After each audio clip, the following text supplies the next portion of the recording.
सिद्धाणम बुद्धाणम पारगयाणम परम परगयाणम लोकमोहगयाणम नमो सया सव सिद्धाणम इक्कोवि नमुक्कारो जिणवर वस्त्र वद्यमानस संसार सागरो तारे नरम नारिम्ब अहो अहो श्री सद्गुरु करुणा सिंधु अपार आपा मर पर प्रभु करो अहो अहो उपकार।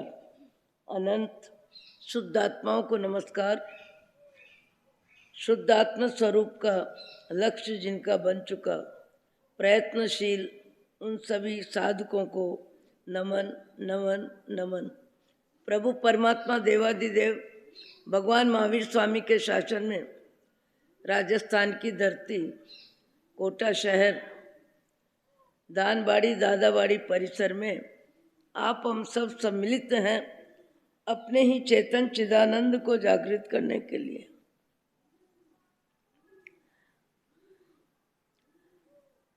प्रभु परमात्मा देवादिदेव भगवान महावीर स्वामी के शासन में राजस्थान की धरती कोटा शहर दानबाड़ी दादाबाड़ी में आप हम सब आए दिन बैठते हैं, पर आपको हमको किसी को पता नहीं है कि इस शरीर में हमारी आत्मा इस शरीर में कहाँ से आई। इस भव में हम जिंदगी कैसे जी रहे हैं, क्या कर रहे हैं, क्या कमा रहे हैं, क्या खा रहे हैं, क्या बना रहे हैं, क्या पहन रहे हैं, क्या व्यवसाय है, क्या अच्छे कार्य कर रहे हैं, सारी जानकारी है। पर इस भव से पहले हम कहाँ थे इसकी जानकारी किसी को भी नहीं है, और यहाँ से हमें जाना कहाँ है इसकी भी जानकारी नहीं है। मोबाइल ने दुनिया को समेट लिया, पर आदमी कहाँ से आया और कहाँ जाएगा शायद इसका अता पता कभी नहीं लगा पाएगा। इसका पता आप हम स्वयं ही लगा सकते हैं। कब लगा सकते हैं? जैसे आज सभा में आप दो महानुभाव कहाँ से गांधीधाम पारसमल जी साहब, आपके वहाँ पूज्यवर मुनि भगवंत आत्म साधक महेंद्र सागर जी महाराज आदि मुनि मंडल का चातुर्मास है। मनीष सागर जी महाराज का चातुर्मास नागपुर है। योग संयोग कब कैसे बनते हैं, कब कैसे बदलते हैं, कब अपनी जवाबदारी बढ़ती है, कब घटती है। कुछ समय पहले जो दीक्षित हुए किस गांव के थे? कोंडा गांव के। चारों जीव एक साथ पत्नी की दीक्षा की भावना बच्चों की बनी, और पति देव ने भी सोचा जब इन सब की ये विचारधारा है तो मुझे भी अपना मानव, अपना मानस, अपना भाव जगत बना लेना है। पर दीक्षित होने के बाद, दीक्षित होने से पहले जीवन की सांसारिक सुविधा को लेके, व्यवस्था को लेके, खान पान को लेके, व्यापार को लेके, पैसे को लेके कोई कमी नहीं थी। सब कुछ अनुकूलता थी, सारी सुविधा थी। करोड़ों का दान करके दीक्षा ली और पहला चातुर्मास भी हुआ। और उसके बाद अचानक, आजकल एक्सीडेंट की बात तो पूछो ही मत, आए दिन एक्सीडेंट सुनते हैं। वो मुनि भगवंत राजकोट में पांव रखने से पहले 50 वर्ष की आयु होगी उनकी, और 1 वर्ष की दीक्षा, और उनके पंजे पे स्कूटर कार घूम गई, और स्थिति इतनी बदली कि महेंद्र सागर जी महाराज को भी उनकी तबीयत देखने के लिए वापस पदयात्रा करके राजकोट आना पड़ा। और चातुर्मास के उम्मीदवार संघ के मुख्य कार्यकर्ता, जिसका अपन ने अभी नाम लिया, गांधीधाम नाटा परिवार, अपनी जवाबदारी इतनी ज़्यादा समझी, इतनी जल्दी समझी कि तबीयत शाम को जैसे ये घटना घटी, रात्रि में या सवेरे तक तो पहुंच गए। और लगभग 1-1.5 महीने तक लगातार सारा व्यापार धंधा घर परिवार की जवाबदारी छोड़ के मुनि भगवंत की सेवा में राजकोट ही रहे। दायित्व लेना अलग चीज़ है, दायित्व समझना अलग चीज़ है, और दायित्व के प्रति कर्तव्य में जागरूक रहना ये भी अलग चीज़ है। सबकी अपनी अपनी भूमिका होती है। और इतना जीवन में परिवर्तन हुआ उनके, करीब 2 महीने तक तो शायद राजकोट ही रहना पड़ा। और उसके बाद बड़ौदा में फिर उनके पाँव का ऑपरेशन हुआ, और अभी नागपुर चातुर्मास है उनका। अब पाँव से थोड़े चलने लगे। जीवन में आपत्ति कब आती है, विपत्ति कब आती है, समय अनुकूल प्रतिकूल कब बनता है, व्यक्ति बहुत कुछ जान के भी सब कुछ नहीं जानता है। परिस्थितियां बदलती रहती है, और परिस्थितियां बदलती रहती है और हमारी परीक्षा भी लेती रहती है कि हमारे में मानवता कितनी है, हमारे में सेवा भाव कितना है, हमारे में कर्तव्य में हम जागरूक कितने हैं, हमारे में करुणा कितनी है, हमारे में सेवा भावना कितनी है, हम अपने तन मन धन का सदुपयोग मैत्री प्रमोद माध्यस्थ और करुणा भाव में कितना कर सकते हैं और कितना कर रहे हैं। मोह की जिंदगी हर जीव को हर शरीर में मिलती है। मोह की जिंदगी हर शरीर में हर जीव को मिलती है, और हर जीव अनंत काल से आत्मज्ञान के बिना, अध्यात्म ज्ञान के बिना, अपनी जानकारी के बिना, मैं जीव द्रव्य हूँ ऐसी जानकारी के बिना जीव जब जिस भाव में जिस शरीर में जाता है उस शरीर को मैं मानता ही है। और उस शरीर में रहते हुए मोह भाव की व्यवस्था में पशु पक्षी मनुष्य जो भी जहाँ भी व्यक्ति रहता है वहाँ मोह की जिंदगी में अपनी जवाबदारी समझता है, और मोह की जिंदगी में भी अपनी जवाबदारी समझता है। उसमें भी पुण्य पाप का जीवन में बहुत कुछ परिचय होता है, प्रवृत्ति होती है, परिवर्तन होता है। कई व्यक्ति जीवन में ऊंचे अच्छे कार्य करते हुए, परमात्मा के पथ पे चलते हुए, विनय विवेक सेवा सद्भावना मैत्री भाव क्षमा भाव संतोष भाव, कई व्यक्तियों के जीवन में सद्गुणों का खजाना होता है। कई जीव सद्गुण बढ़ाते हैं, और अधिकतर जीव बाह्य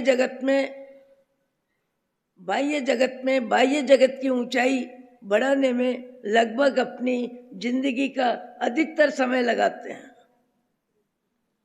ज़्यादा में ज़्यादा प्रसिद्धि को लेके, नाम को लेके, धन को लेके, धरती को लेके अपनी पहचान, शारीरिक जिंदगी को अपनी पहचान मानता है। कब से, अनंत काल से। आज भी व्यक्ति अपनी जिंदगी को किस रूप में जानता है, किस रूप में मानता है?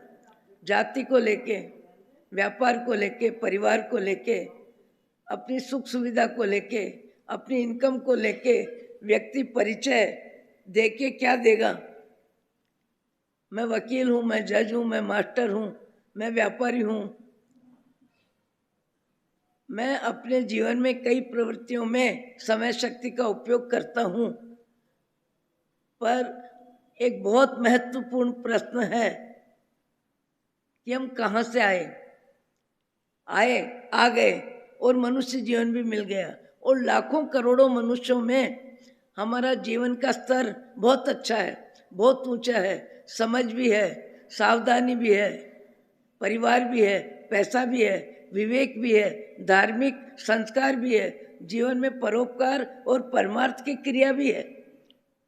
सामायिक भी है, स्वाध्याय भी है, पर उसके बाद भी मैं आत्मा हूँ, ये पहचान जो इस भाव में हो सकती है, इसके लिए व्यक्ति लगभग प्रयत्न कम में कम करता है, कम में कम प्रयत्न करता है। को हम, आचारांग सूत्र पहले फरमाता है को हम। हे मनुष्य, तेरा प्रश्न होना चाहिए को हम, मैं कौन, मैं कौन, मैं कहाँ से आया, मैं कहाँ जाऊंगा। ये 3 प्रश्न व्यक्ति अपने जीवन में लगभग गौण ही रखता है। मैं कहाँ से आया ये प्रश्न भी दिमाग में नहीं आता, मैं कहाँ जाऊंगा ये प्रश्न भी लगभग दिमाग में नहीं आता, मैं कौन हूँ ये प्रश्न भी दिमाग में नहीं आता।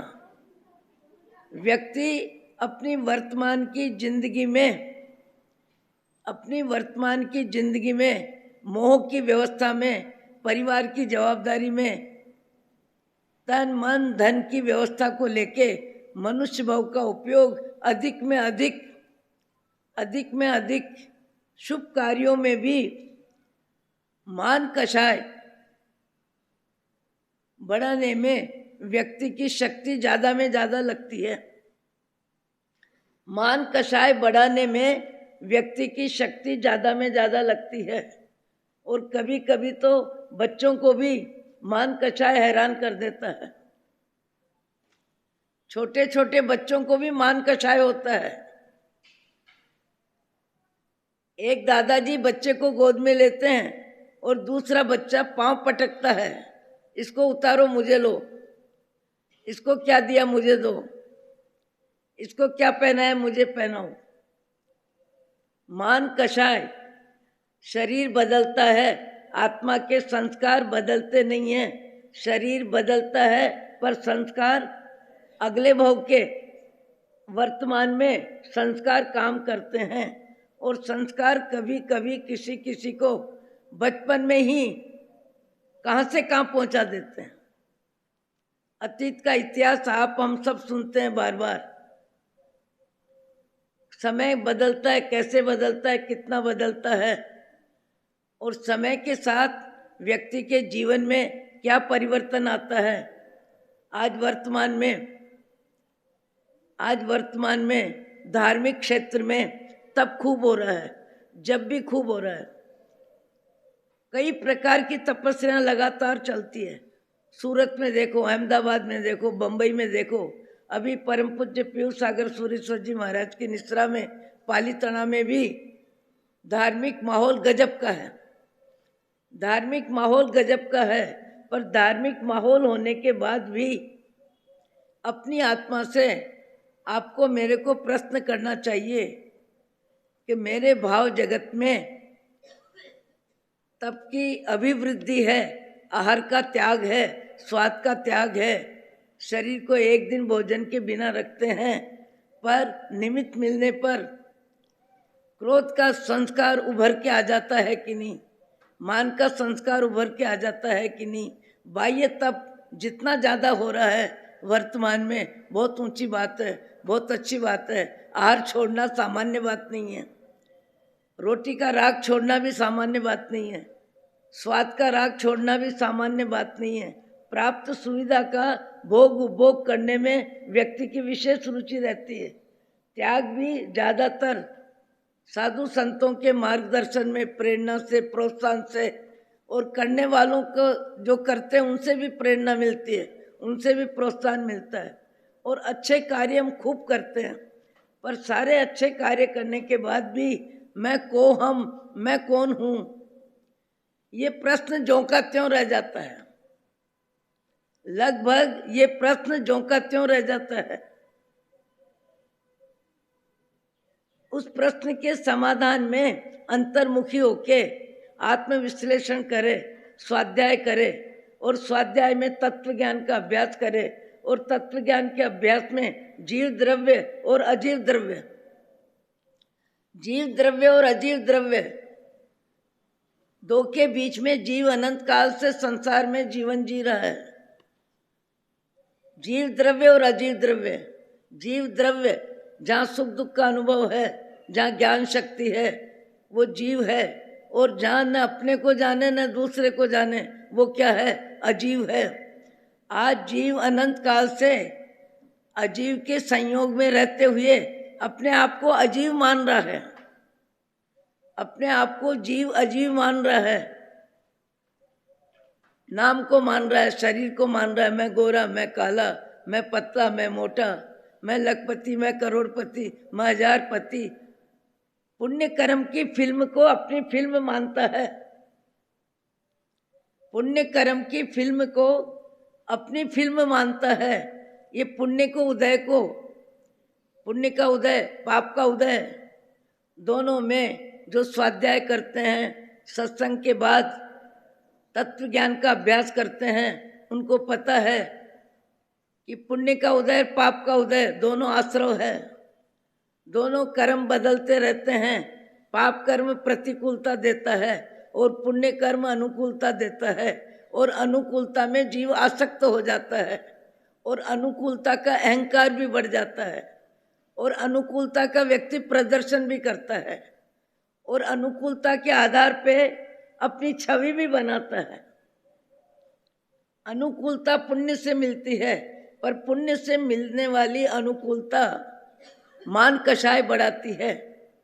शरीर की सुंदरता हो, चाहे पैसे की अधिकता हो, मान कषाय बढ़ता है, पर मान कषाय को जीव महसूस करे, वो सद्बुद्धि तत्व ज्ञान से आती है। अभी मुझे लगता है गांधी धाम में आए दिन बाप जी की निश्रा में आत्मा का स्वाध्याय मुख्य रूप से चलता होगा। बाह्य क्रिया में भी उनका विवेक है, त्याग भी है, तप भी है, क्रिया भी है, प्रतिकोण सामायिक स्वाध्याय सबकी प्रेरणा देते हैं। और मैंने सुना है कि शायद इस बार आपके यहाँ तपागज खरतरगज के परुषण सदाई सब जगह जहाँ जहाँ संग होता है 2 होते हैं, 2 बार होते हैं।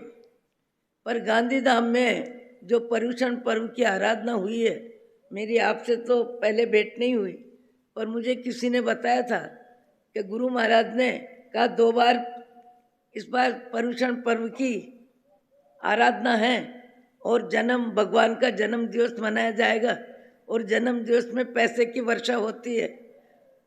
तो बाप जी ने कुछ ऐसा रास्ता निकाला कि एक बार बड़ा संघ में वर्षा पैसे की हो, जन्म महोत्सव सपनों की बोली पैसे से हो, और अभी वर्तमान में खरतरगज परंपरा में परुषण की बोली पैसे से नहीं लगवा के महेंद्र सागर जी महाराज ने आराधना से बोली लगवाई। पहला सपना कौन लेगा? जो 500 सामायिक परिवार मिलके 1000 सामायिक का संकल्प करेगा, जो नौकारसी का संकल्प करेगा, जो एकासने का संकल्प करेगा, जो प्रतिकोण का संकल्प करेगा, जो पूजा का संकल्प करेगा। लगभग 14 सपनों का कार्यक्रम में धर्म आराधना करने वालों की व्यवस्था में कितना विस्तार हुआ। और जो 1 वर्ष के लिए संकल्प लिया है, उनकी प्रवृत्ति में धर्म रुचि बढ़ेगी। अब 1000 सामायिक यदि करने पर एक पहला सपना या जो भी लिया, तो 1000 सामायिक करनी है, 1 वर्ष में करनी है, परिवार के सदस्यों को मिलकर करनी है। विचार बदलेगा, भाव बदलेगा, एक दूसरे को प्रेरणा दी जाएगी। अरे अपन ने सामायिक ली है, अपन ने नौकासी के पचखान लिए हैं, अपन ने एकासना लिया है, एक सपने में 1 नियम लिया, तो 14 सपनों में 14 नियम ले लिए, और 14 नियम में 1000 व्यक्ति जुड़ जाएंगे, भले परिवार के ही जुड़े। ये भी एक तरीका है। सब जगह पैसे की प्राथमिकता नहीं होनी चाहिए। आज वर्तमान में क्रिया पक्ष शिथिल होता जा रहा है, और पुरुष वर्ग में तो और भी ज़्यादा। बहुत कम श्रावक मिलेंगे जिनको सामायिक का नियम हो, बहुत कम श्रावक मिलेंगे जिनको नौकारसी के पचखान हो, बहुत कम श्रावक मिलेंगे जिनको भोजन में स्वाद वृत्ति का त्याग हो, स्वाद वृत्ति का त्याग हो। भोजन पेट की पूर्ति के लिए करते हैं, स्वाद की व्यवस्था को नकारते हैं और स्वाद की व्यवस्था को नकारने के लिए भोजन व्यवस्था बदलते हैं। कभी कभी कहीं कहीं ऐसे श्रावक आज भी मिलते हैं जिनको आत्मा का ज्ञान होता है, जिनको मालूम है कि शरीर आत्म कल्याण के लिए मुख्य है। शरीर माध्यम खलु धर्म साधनम, यही एक ऐसा शरीर है जिस शरीर से आराधना हो सकती है, त्याग हो सकता है, तप हो सकता है, वैराग्यमय जीवन हो सकता है। पशु पक्षी की जिंदगी में लाखों प्रकार के जीव हैं। पशु पक्षी की जिंदगी में लाखों प्रकार के जीव हैं। पूरे दिन पेट की पूर्ति के लिए अधिकतर पशु पक्षी इधर से उधर घूमते हैं। शारीरिक सुविधा का लगभग अभाव है। बहुत कम पशु पक्षी ऐसे होते हैं जिनको व्यवस्था समय पे मिलती है। नरक के जीवों को प्रश्न नहीं, देवताओं को शारीरिक अनुकूलता में, भोग रुचि में ही उनका ज्यादा समय जाता है। जो ऊंचे देवगति के जीव है उनकी बात छोड़ दो। एक मनुष्य भाव है,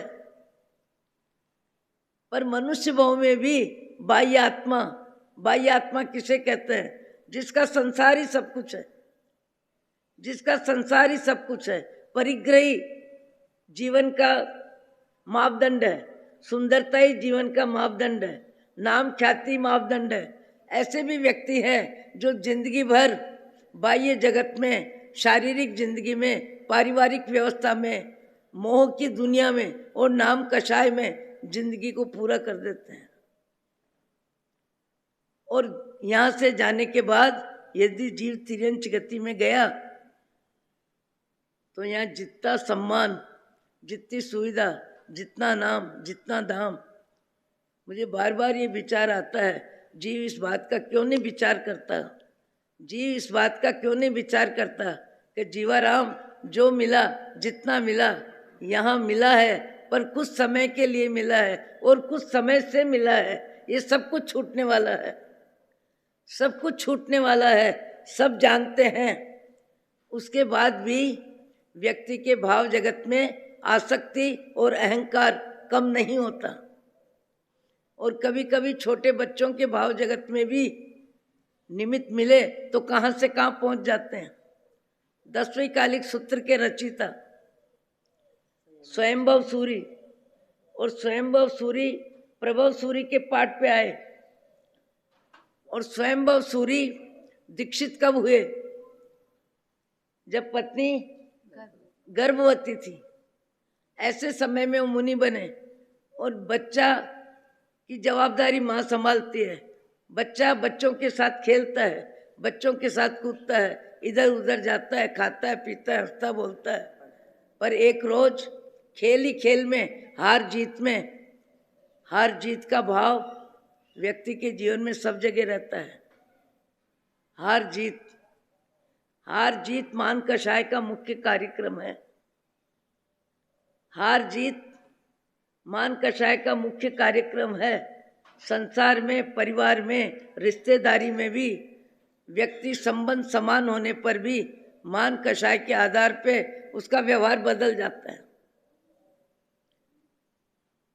एक बहन ने मुझे बताया कि मुझे ननिहाल जाने में रुचि नहीं रहती। क्यों नहीं रहती? कि ननिहाल मैं भी जाती हूँ, मेरी दूसरी बहन भी जाती है, पर उसका संपर्क संबंध करोड़पति परिवार में, वो सुंदर है, उसका पुण्य का उदय ज़्यादा है और मेरे जीव का पुण्य का उदय कम है। तो मैं व्यवहार में भी संबंध समान होने पर भी, संबंध समान होने पर भी मेरे साथ व्यवहार समान नहीं होता। संबंध में भी व्यक्ति पुण्य के उदय को महत्व देता है, पाप के उदय को गौण कर देता है। संबंध में भी मान कषाय का महत्व होता है और मान कषाय जब सुस्त होता है तो व्यक्ति की विचारों में परिवर्तन आ जाता है। एक सामान्य सी बात है, हमारा मान कषाय सब जगह जीवित रहता है। मान लो आप 10 व्यक्ति बैठे हो और 10 व्यक्ति बैठे हो, 10 व्यक्ति भोजन कर रहे हो और आने वाला व्यक्ति भोजन पुरसने वाला, पुरस्कारी में भी किसी को 2 मिनट देता है और किसी को चूक जाता है और बिना पुर से निकल जाता है। इतने कम में, इतनी छोटी सी सामान्य प्रवृत्ति में भी हमारे भाव जगत में परिवर्तन आ जाता है। इतना भाव जगत भी अपने आप को गौण मान लेता है। इतना सा भाव जगत भी व्यक्ति सहन नहीं करता है। मैं बहुत बार बोलती हूँ कि आपने प्रणाम किया, साधु को प्रणाम किया, त्याग तपस्वी है इसलिए प्रणाम किया, पर प्रणाम का भी परिणाम नहीं मिले, धर्म लाभ नहीं मिले, साधु जी ध्यान नहीं रखे, यदि आपका धर्म लाभ बंधन स्वीकार नहीं करे तो इतनी छोटी सी शुभ क्रिया कर्तव्य पालन करने के बाद भी व्यक्ति को यदि रिजल्ट नहीं मिलता है तो वहाँ भी उसके परिणाम बिगड़ जाते हैं, परिणाम बिगड़ जाते हैं। प्रणाम का परिणाम नहीं मिले वहाँ भी व्यक्ति का क्या होता है? हम बाह्य क्रिया के साथ आभ्यंतर तप, अध्यात्म रुचि, आत्मा का ज्ञान, संवर, आश्रम, निर्जरा जब तक नहीं समझेंगे वहाँ तक हमारे भाव जगत में विचारों में परिवर्तन, विचारों में अकषाय गुण, अकषाय में चारों कषाय आ जाते हैं, क्रोध, मान, माया, लोभ। सबसे ज़्यादा मनुष्य के जीवन में लोभ कषाय और मान कषाय धर दबोचता है। लोभ कषाय और मान कषाय के निमित्त माया भी होती है और माया, क्रोध, मान, माया के निमित्त फिर क्रोध आता है। क्रोध दिखता है, पर क्रोध के परिणाम जब व्यक्ति को आते हैं तो उसके कारण क्या होते हैं? मान कषाय, लोभ कषाय, माया कषाय। कोई हमारी गलती प्रकट कर दे तो भी हमको तकलीफ हो जाती है, कोई हमारे किए को स्वीकार नहीं करे तब भी तकलीफ हो जाती है। अभी मैंने कल ही देखा किसी के कार्यक्रम में मूर्ति में नाम, इतने नाम, इतने नाम, इतने नाम। भले एक साथ रोटी नहीं खाते हैं, एक साथ रहते नहीं हैं, बहुत परस्पर आत्मीयता का गहरा संबंध भी नहीं है, पर जब नाम लिखाता है तो अभी वर्तमान की व्यवस्था तो इतनी अजब गजब की है, इतनी अजब गजब की है। मान कषाय सिर उठाता ही जा रहा है और मान कषाय का व्यवहार व्यक्ति मुफ्त में होता है तो और ज़्यादा करता है। फले चूंदड़ी लेने वाले अपने नाती, दोहते, पोते, पोती, इतने रिश्तेदारों को इकट्ठा करते हैं और 40, 30, 35, 25 व्यक्तियों की एक फोटो खिंचा लेते हैं। कितना समन्वय दिखता है, कितनी आत्मीयता दिखती है, कितना प्रेम दिखता है। अरे वो मुफ्त का कार्य है, अपने लिए है, सबको बांट लो। एक फोटो में 10-15 व्यक्तियों के चित्र आते हैं। कोई समय था कि सपनों की बोली के लिए एक छोटे बच्चे को उठाते थे। मैंने देखा है जयपुर में कम उम्र में छोटे बच्चे को सपना लेने के लिए उठाते थे और बच्चा सपना लेके आ जाता था। अभी तो मान कषाय और पैसे का महत्व इतना है, कार्यकर्ता स्वयं भी कहते हैं परिवार के सदस्य सब आ जाओ, परिवार के सदस्य सब आ जाओ। एक सपना लेने के लिए कहीं कहीं तो 15-20 व्यक्ति आ जाते हैं। ये क्या है? प्रदर्शन है, मान कषाय का प्रदर्शन है। हमने लिया, इसकी जानकारी तो शब्दों में हो रही है, पर आकृति में, उपस्थिति में भी व्यक्ति अपना परिचय मान कषाय का कितना बढ़ाना चाहता है। उस बच्चे को भी जिसको जन्म माँ ने दिया और लालन पालन भी माँ ने किया, पर माँ लालन पालन कर रही है और उसके बीच में, बच्चों के बीच में बच्चा खेल रहा है और खेलने में भी हार जीत तो होती है और हार जीत में रोना राजी होना चलता है। ज़्यादा ही हलचल हुई तो 2 बच्चों ने कह दिया, मनक नाम के बच्चे को कह दिया, कह के क्या कहा, ज़्यादा इतरा मत, बिना बाप का बेटा है। मतलब तू जीत गया भले, पर इतरा मत, बिना बाप का बेटा है। अब बिना बाप का बेटा शब्द सुनते के साथ शरीर बालक का है पर मन को धक्का लगता है। और धक्का लग के ध्यान आ जाता है, सही में मेरी सारी सार संभाल, मेरी सारी जरूरत, मेरे को लाड प्यार सब माँ ही देती है। मैंने तो अपने पिता को देखा ही नहीं, पिता है या होते हैं मुझे तो पता ही नहीं है।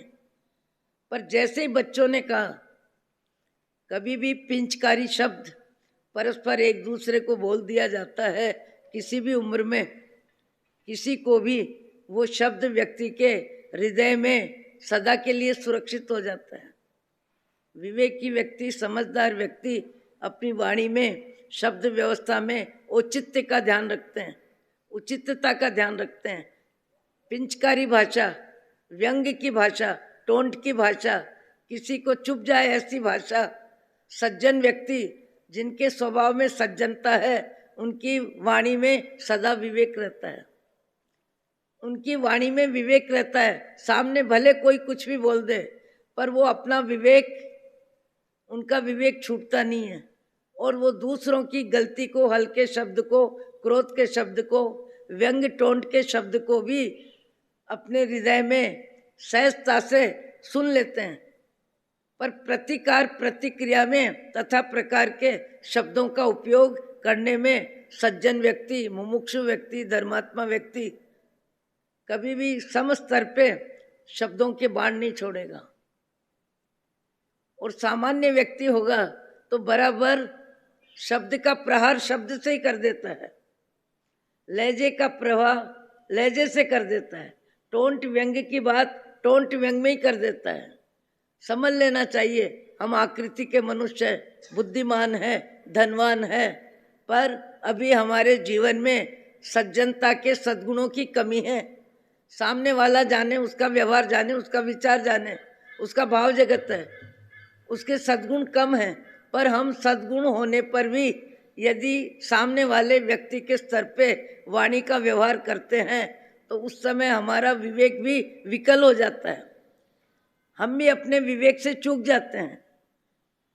विवेक जीवन में बहुत जरूरी में जरूरी पॉइंट है, पर विवेक मुझे लगता है, मैं अपने अनुभव से बोलती हूँ कि विवेक जीवन में बहुत कम रहता है।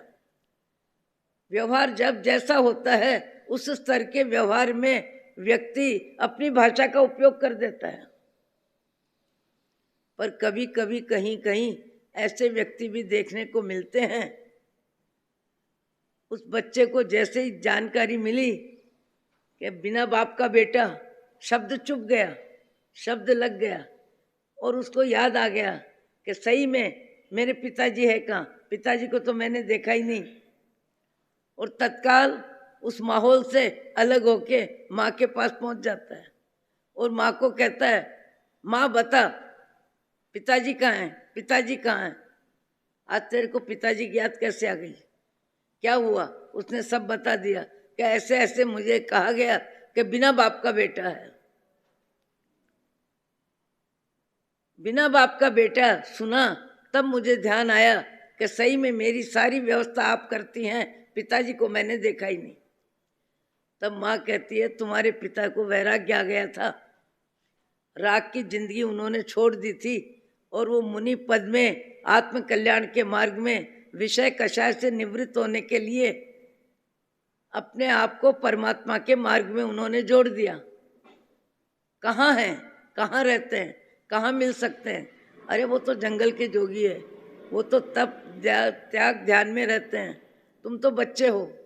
नहीं, मुझे जाना है, पिताजी के पास ही जाना है और पिताजी के पास जाके ही मुझे जीवन जीना है। मैं पिताजी के बिना नहीं रहूँगा। बच्चा है, हट पकड़ ली और शब्द को पकड़ लिया और विचारों में इतनी तीव्रता आ गई। माँ ने सारी जानकारी दी कि ऐसे ऐसे वो मुनि हैं, इस प्रांत में है, इस शहर में है, इस गांव में होंगे और ये रास्ता होगा। सारी जानकारी देने के बाद वो बालक उसी रास्ते चल पड़ता है, उसी रास्ते चल पड़ता है और योग संयोग से नगर के बाहर ठंडिल भूमि के निमित्त स्वयंभव सूरी स्वयं बच्चे को दिख जाते हैं और बच्चा देख लेता है और देखते के साथ बच्चा पूछ रहा है कि मैं जैन मुनि स्वयंभव सूरी आचार्य है और उनके पास मुझे जाना है। आप जैन मुनि हैं तो मुझे उनका पता बता दें, उनका ठिकाना बता दें, उनका ठिकाना बता दें और मुझे उनके पास जाना है। स्वयंभव सूरी सोच रहे हैं, ये बालक जानकारी ले ली, मालूम हो गया कि शारीरिक संबंध में मेरा ही पुत्र है, कोई और नहीं है, और ये यहाँ आ गया है और मेरे साथ रहना चाहता है। देखो संस्कार, एक नाम को लेके, बाप का नाम लेके बच्चा है, छोटा बच्चा है और कहाँ आ गया। स्वयंभव सूरी कह रहे हैं, हे बालक, तुम्हारी आयु बहुत छोटी है, यदि तुम्हें मेरे साथ रहना है तो मेरी तरह जीना होगा, मेरी तरह जीवन जीना होगा, मेरी तरह ही सारी कार्यक्रम करना होगा। शरीर बालक का है और भाव जगत में विचारों में ऊंचाई आ गई, विचारों में निर्मलता आ गई और विचारों में मुझे आपके साथ रहना है, जैसे आप रहेंगे, जैसे रखेंगे, जो कहेंगे वही मैं कर लूँगा, पर मुझे रहना आपके साथ है, आपके साथ ही रहना है। तब फिर स्वयंभव सूरी सोचते हैं, ये शारीरिक संबंध है, राग का संबंध है, राग का व्यवहार होना आसान है और मेरे दूसरे जितने भी मुनि भगवंत है, जितने भी त्यागी तपस्वी है, उनको यदि जानकारी हो जाएगी कि शारीरिक संबंध पिता पुत्र का है तो इनको वात्सल्य ज़्यादा मिलेगा, इनको सुविधा मिलेगी, इनका ध्यान रखेंगे तो इनको त्याग में, तप में कहीं कमजोर रह जाएंगे। तो बच्चे को स्वयंभव सूरी कहते हैं कि तुम पहले ये बताओ, मेरे साथ यदि रहना है तो तुम्हारा मेरा परिचय तुम किसी को नहीं दोगे, क्योंकि जब बार बार पूछा कि मुझे जाना है मेरे पिता के पास, तब स्वयंभव सूरी ने कहा, पिता और कोई नहीं, मैं ही हूँ, शारीरिक संबंध है, पर तुम मेरे शारीरिक संबंध की जानकारी किसी को नहीं दोगे, ये प्रतिज्ञा करो, ये संकल्प करो, तो मैं तुमको अपने साथ रखूंगा। मोह की दुनिया से ऊपर उठने वाला, मोह की दुनिया से ऊपर उठने वाला, दूसरों के भी मोह कम हो, इस विचारधारा को ग्रस्त जीवन में भी कई व्यक्ति पालन करते हैं। मुझे बहुत अच्छा लगा, कल एक बहन ने कहा, रोड से आए थे आत्मदर्शना जी के संसारी संबंध में, बहनोई, उनकी बेटे की बहू बोलती है, मेरा नाम त्रिशला है, मैंने बच्चे का नाम वीर रखा है और अभी से इसके संस्कार वर्तमान के वातावरण में व्यस्त न हो, इसके लिए मैंने 3 वर्ष तक मोबाइल को हाथ नहीं लगाऊंगी।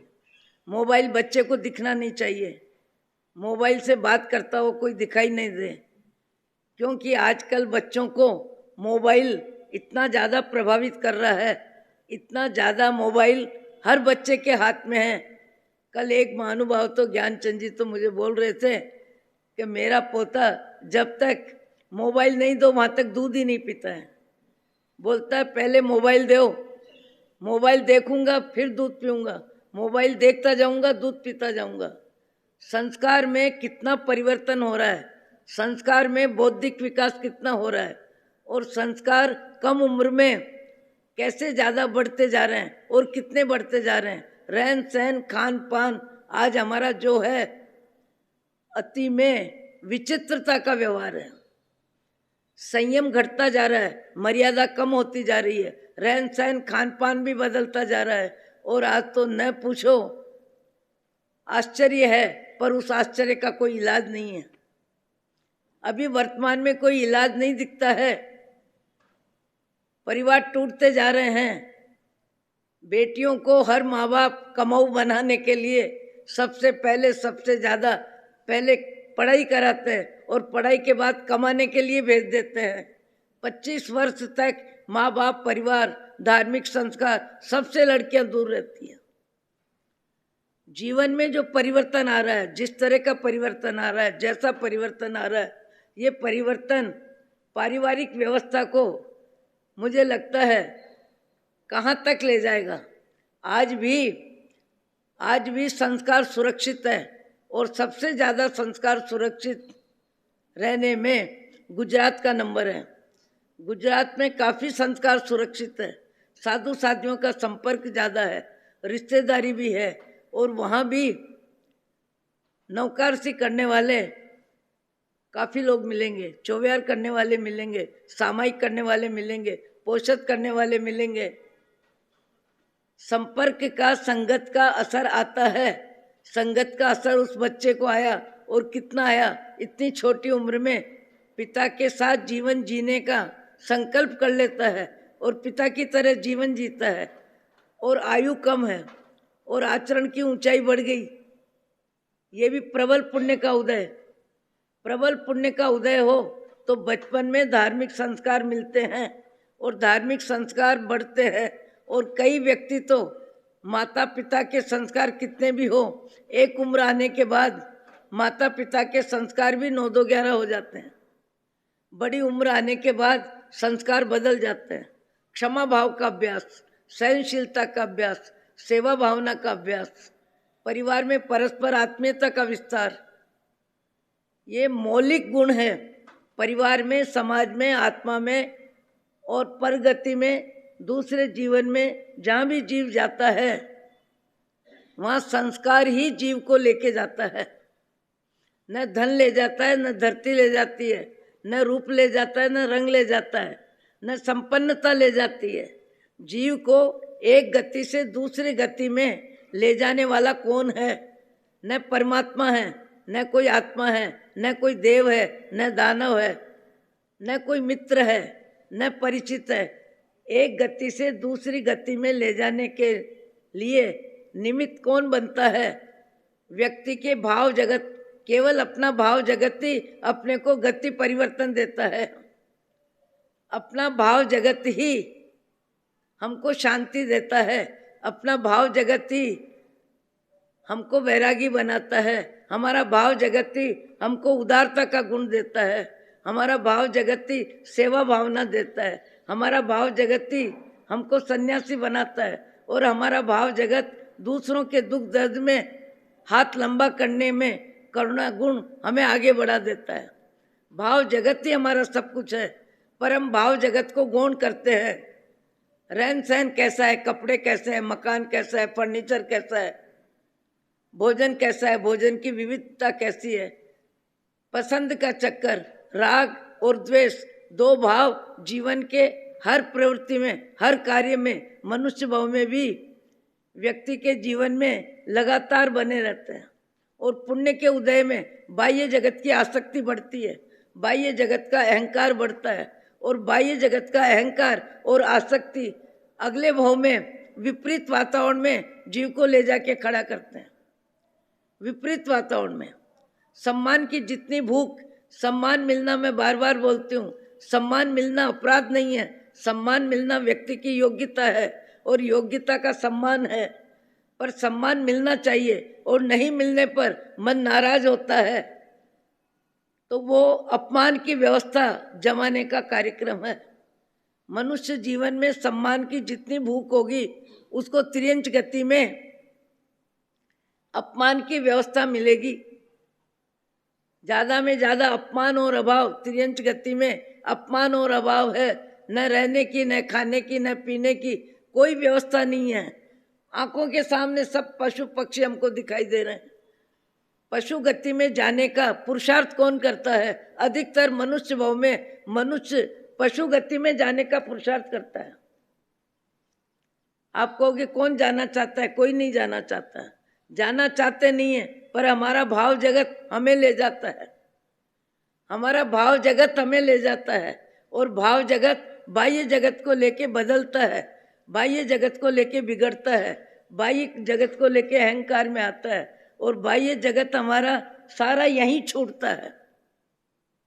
धन भी छूटता है, परिवार भी छूटता है, शरीर भी यहीं राख में बदलता है। परिवार भी यहीं रहता है। जीव शरीर जब बदलता है, उसका आयुष्य कर्म उसको शरीर बदलाता है। आयुष्य कर्म के अलावा किसी की ताकत नहीं है। और पुण्य पाप उसको गति की व्यवस्था देता है। और पुण्य पाप दो में हमारा भाव जगत व्यस्त रहता है, मस्त भी रहता है, स्वस्थ कभी नहीं रहता है। कभी कदाच आत्मज्ञान की भूमिका में स्वस्थता आ सकती है। पुण्य पाप का खेमा बदलता रहता है, बढ़ता रहता है, घटता रहता है। पुण्य का उदय मनुष्य भव में इतराने के लिए नहीं मिला है। ये इतराना हमको बहुत भारी पड़ेगा। और तिर्यंच गति में समय कितना लंबा, कितना लंबा, कितना लंबा। आज भी विवेक हमारे जीवन में आना चाहिए, सद्गुण बढ़ने चाहिए और ज़्यादा में ज़्यादा मान कषाय घटाना चाहिए। लोभ कषाय और मान कषाय सब जानते हैं, सब समझते हैं, कोई नादान नहीं है। मैं जो कुछ बोल रही हूँ एक समय की व्यवस्था है, सत्संग का, स्वाध्याय का कार्यक्रम है। जो मैं बोल रही हूँ उससे ज़्यादा आप सब जानते हैं, पर जीता कौन है? भगवान महावीर कहते हैं कल्याण किसका होगा? जो अच्छे विचारों को जीने में जान लगाता है। अच्छे विचारों को जीने में जो जान लगाता है उसका कल्याण है। जो जानकारी को जीने में जान लगाता है। हमारी जानकारी मोह माया में ज़्यादा व्यस्त रहती है। मैंने कहा उस रोज कि एक भाई बोल रहा है कि अपन पार्टी में जा रहे हैं, ये दही का भगोना है, कर्मचारी को दे दो, परिवार को ले जाके खिला देगा, मीठा दही है, सबके काम आ जाएगा। पत्नी कहती है दे दूंगी। और जब उतरने लगे और नौकर भी जाने लगा तो पुरुष ने सोचा कि चलो मेरी पत्नी व्यस्त है तो मैं दे देता हूँ। जैसे ही वो उठाता है वैसे ही कहती है क्या कर रहे हो? बोले तुमने तो कहा देना है। अरे मैंने कल 3 किलो दूध को 3 बार गर्म करके इस दही में सारी मलाई डाली है, ऐसे देने के लिए थोड़ी है। ये देखो लोभ कषाय। परिग्रह का राग व्यक्ति को सबसे ज्यादा दुर्बल बनाता है। परिग्रह का राग सबसे ज्यादा पाप करवाता है। परिग्रह का राग परिवार भी तोड़ता है। परिग्रह का राग व्यक्ति को जीवन में धर्म कार्य से विमुख कर देता है। परिग्रह राग, मान कषाय और लोभ कषाय। भगवान करे आपको मुझको सद्बुद्धि मिले, ये लोभ और ये मान दोनों हमारे भाव जगत में, हमारे अंकुश में रहे। अहो अहो श्री सद्गुरु करुणा सिंधु अपार, आपा मर पर प्रभु करियो अहो अहो उपकार। जे स्वरूप समझा बिना, पायो दुख अनंत समझाव्यो ते पद नमो। श्री सद्गुरु भगवान परम पुरुष प्रभु सद्गुरु, परम ज्ञान सुख धाम। जेहने आप्यो भान निस, तेहने सदा प्रणाम। देह छता जेहनी दशा, वर्ते देहातीत। ते ज्ञानी ना चरण मा, हो वंदन अगणी।